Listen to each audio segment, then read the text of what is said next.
emang malam Lailatul Qadar ini sejarahnya gimana sih? Kok bisa turun? Nih saya kasih tahu salah satu rahasia besar yang ditulis dalam kitab Sahihul Bukhari yang menjadi salah satu alasan kenapa malam Lailatul Qadar itu turun. Tentang gejolak hati. Dalam Sahihul Bukhari. Kenapa malam Lailatul Qadar itu bisa turun? Gara-garanya Nabi Muhammad SAW sedang berkumpul dengan para sahabat.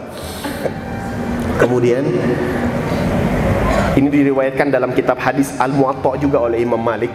Nabi lagi ceramah di depan para sahabat. Kemudian Nabi bilang, "Wahai para sahabatku, tahukah engkau bahwasannya orang-orang Israel dulu, Israel yang benar-benar masih orang yang mengedepankan hak-hak Allah dan para nabinya, bukan Israel yang sekarang haredang. Israel yang menurun yang masih dipuji oleh Allah Subhanahu wa taala di dalam Al-Qur'an. Apa kata Nabi? Orang-orang Bani Israel terdahulu mereka ada yang melakukan jihad, kata Nabi, di jalan Allah 1000 bulan.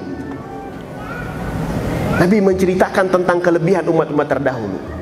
Tahu nggak apa yang terjadi? Cerita Nabi itu membuat sebagian sahabat yang hadir hatinya bergejolak. Hatinya mereka renyuh. Renyuh bukan tentang mereka iri kepada orang-orang Bani Israel supaya mereka nikmatnya hilang, bukan. Tapi hatinya bergejolak berpikir, ya Rabb, itu orang Bani Israel jihadnya 1000 bulan, wajar umur mereka 100 tahun lebih. 1000 bulan itu sama dengan 84 tahun atau 83 tahun. Wajar kalau jihadnya mereka bisa sampai 83 tahun. Jihadnya doang nih, lain sedekah lain.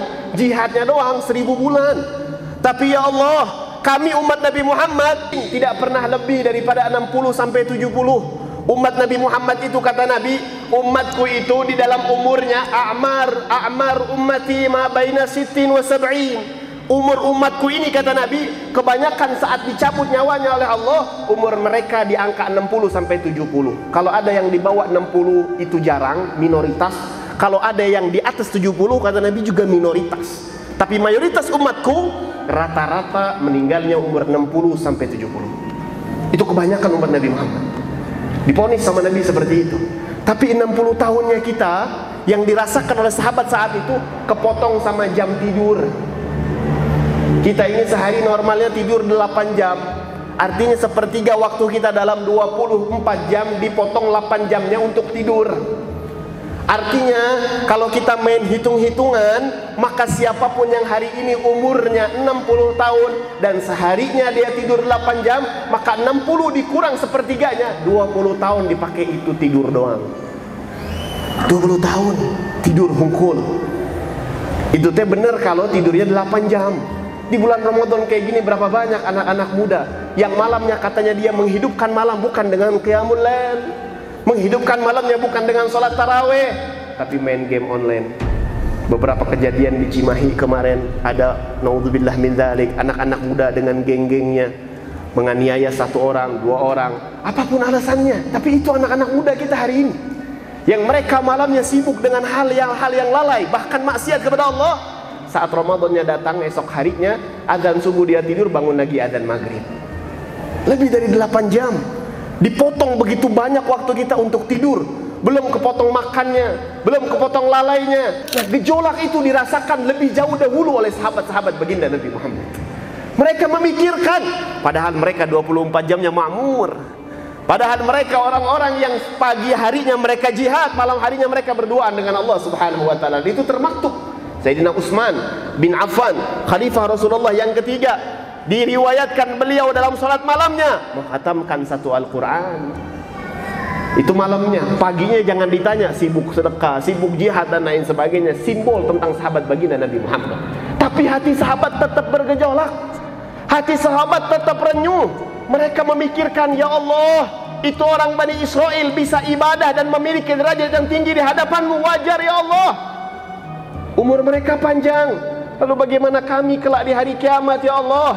Apa keadaan kami di hadapanmu ya Allah?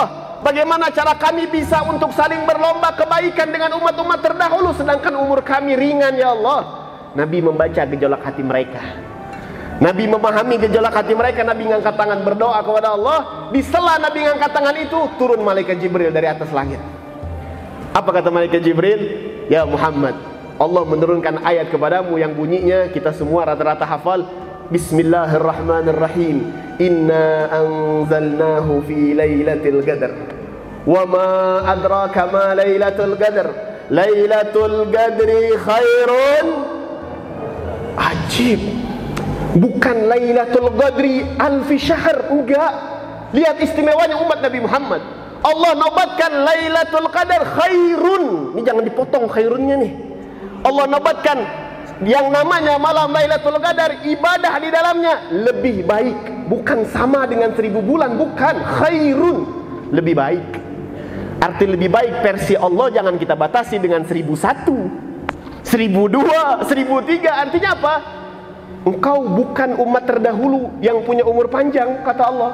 Tapi engkau wahai Muhammad, karena ada segelintir sahabatmu yang memiliki gejolak tentang kebaikan dan derajat di sisiku begitu besar dalam hatinya, aku turunkan satu keadaan, dan aku turunkan suatu keadaan untukmu dan umat-umatmu. Berkat hatinya para sahabat, satu ibadahmu di malam hari itu melebihi daripada 83 tahun. Satu ibadah. Bayangkan satu ibadah. Itu umat Nabi Muhammad diberikan oleh Allah kenapa? Gejolak jiwa, gejolak hati. Yang hari ini kita umat kehilangan gejolak hati itu. Yang hari ini kita umat muslim lebih sibuk kepada dalam urusan ilmu atau dalam suatu ibadah, lebih untuk membesarkan jiwa kita mendapatkan kedudukan di hati makhluk. Dalam bidang apapun saat ibadah, yang kita malah sibukkan debatnya, praktek nama haredang.